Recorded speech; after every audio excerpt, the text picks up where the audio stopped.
Hello, readers. Welcome to Goddess Garden Book Chat. I'm your host, 11 Goddess. And for the month of October, how could I leave out Interview with a Vampire by Anne Rice? But there are so many iterations of this work. I decided to really put together a deep dive debate that talked about the positives and negatives of the film, the TV series, in comparison to such a great story. I cannot say that I have any affinity for the movie that was done. I don't want to yuck anybody's yum. I get it if you're a Tom Cruise fan. I get it if you're a Brad Pitt fan. But as you will find out in this deep dive, I sort of stand on the side of that movie was all Hollywood glitz and glamour and no substance. So before I go off on my tangent, I'm going to let the deep dive just pull this apart. Worked pretty hard on putting together this debate and making sure that it covered everything that I put together in my review notes. So I think it clearly covers it. I don't think I need to go any further. So I hope you enjoy this. I hope you subscribe, and I can't wait to see you back here. We have so much to get to, but I could not get through the month of October and not share this delightful read. So enjoy. Welcome to the debate. Today we're diving into Anne Rice's Interview with the Vampire, and specifically looking at Louis de Pointe de Lac. We've seen him in the book, the '94 film, the AMC series, and each gives us a pretty different take on his grief, his guilt, the manipulation he endures, and maybe his own self-deception too. Exactly. And the real question we want to wrestle with today is this. Which of these adaptations really gets to the heart of Louis' trauma? Which one portrays his psychological complexity most, effectively and profoundly? Right. And I'll be making the case that the AMC series actually offers the most layered, the most emotionally resonant exploration of Louis' trauma today. And I'll be contending that while the adaptations have their merits, the original novel provides the, let's say, the most authentic, the most singularly profound look into his internal world. Okay, so to start, for me, the AMC series handles Louis' trauma with, a remarkable sophistication. It doesn't just show his suffering, it really dissects it. It layers his internal pain with these significant external pressures. First off, crucially, it brings back his brother Paul's death, makes it central again, which is vital. But it does more than just restore it. By showing Louis as a queer Black man in 1910s New Orleans, a really specific, vibrant, but deeply prejudiced setting, it multiplies the guilt and shame he already feels. It embeds it in this constant sort of embodied struggle against oppression. So when Lestat shows up, it's not just seduction in a vacuum. It feels very much like a calculated exploitation of Louis, who's already exhausted, vulnerable, feeling powerless. Right. And the series is incredibly clear about Lestat's control, the gaslighting, the isolation, the emotional whiplash. You see Louis slowly, painfully realizing that what he thought was love was actually meticulous control.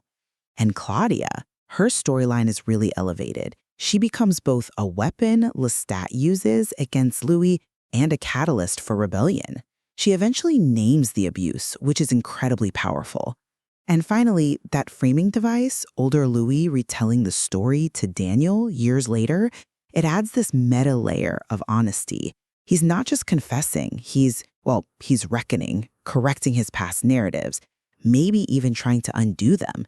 It makes it this dynamic process of examining trauma over time. I definitely appreciate the depth the series adds, and you're right, bringing Paul back is absolutely crucial, no question. But my perspective shifts when we talk about the essence of Louis' trauma. I still maintain the original book is unmatched in its intimate, almost piercing portrayal of his core psychological agony. The book establishes Paul's death, and it is ambiguous, maybe suicide, maybe delusion, as the foundational trauma. Before vampirism, this plunges Louis into this deep, pervasive theological guilt.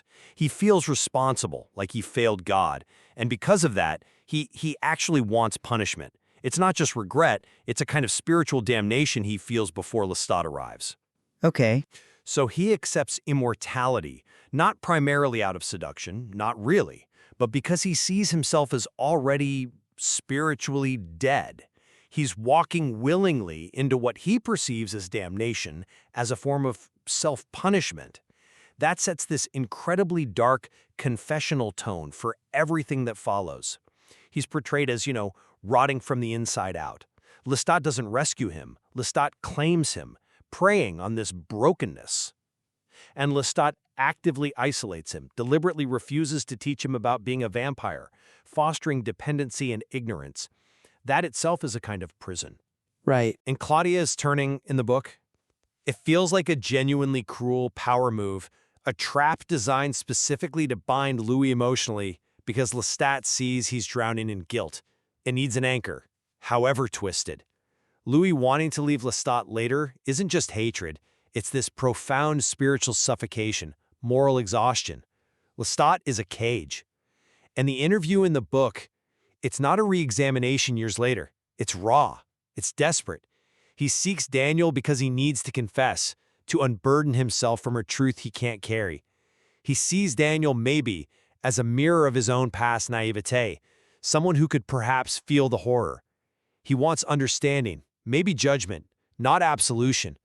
It's a man unraveling, right there on the page. I absolutely get the singular power of that initial theological guilt you're describing. It's undeniably potent in the book, no argument there.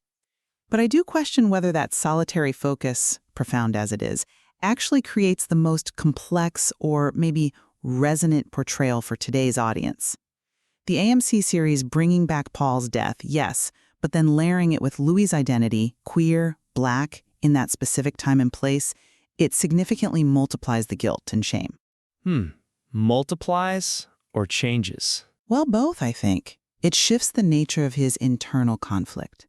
It's not just a theological choice or a spiritual failing anymore. It becomes this deeply embodied response to a world designed to break him anyway. He's grappling with systemic oppression alongside his personal tragedy. That intersectionality for me creates a much richer, more textured trauma. He's fighting for agency against societal forces and his own demons. This layered reckoning feels deeper because it's social, emotional, psychological, and spiritual. And, we both agree the '94 film dropping Paul entirely was a huge mistake. Oh, absolutely. It left Louis with this vague sadness, didn't it? It shows how essential that initial trauma is and why bringing it back and contextualizing it is so important. Agreed. The film's omission was critical. It diluted everything. But where the book truly, I think, lands its punch, and why I argue for its singular profundity, is precisely in that unwavering focus on the internal devastation caused by Paul's death. It's not about ignoring external factors, but about establishing an inner landscape so ruined that accepting vampirism becomes this conscious act of self-punishment. Conscious, yes, but... Well, yes, conscious in the sense that he feels he deserves it. The book paints him as spiritually dead before Lestat. He isn't just vulnerable, he's almost seeking damnation because he feels so responsible for Paul's end. Was it his fault? Divine abandonment? He craves a punishment that fits the perceived sin. So vampirism becomes less a seduction into darkness and more a deliberate embrace of what he thinks is his rightful place. While the series adds vital context, absolutely, the book's raw focus on this personal spiritual wound makes his journey uniquely harrowing from the very start. It's not just sadness or exhaustion, it's a self-inflicted soul wound. He believes he deserves Lestat's horror that gives him this almost Dostoevskian tragic depth. And this internal state, this acceptance of damnation, really informs the dynamic with Lestat. In the book, Louis isn't merely seduced, he's a willing, if tormented, participant. He's already spiritually dead, wanting punishment when Lestat finds him. So Lestat's actions feel less like seduction leading to exploitation, and more like Lestat claiming someone who was already looking for destruction. Louis accepts vampirism almost as his due. And Lestat then capitalizes on that, deliberately keeping Louis ignorant about vampirism, isolating him, ensuring dependence. It's not just manipulation, it feels like possession, where Louis, through his despair, has sort of surrendered. It's a more active, though self-destructive choice from the beginning. His ignorance isn't an accident. It's a calculated psychological cage built by Lestat, which Louis, in a way, steps into. I see the strength of that argument, about his initial state making him complicit in a way.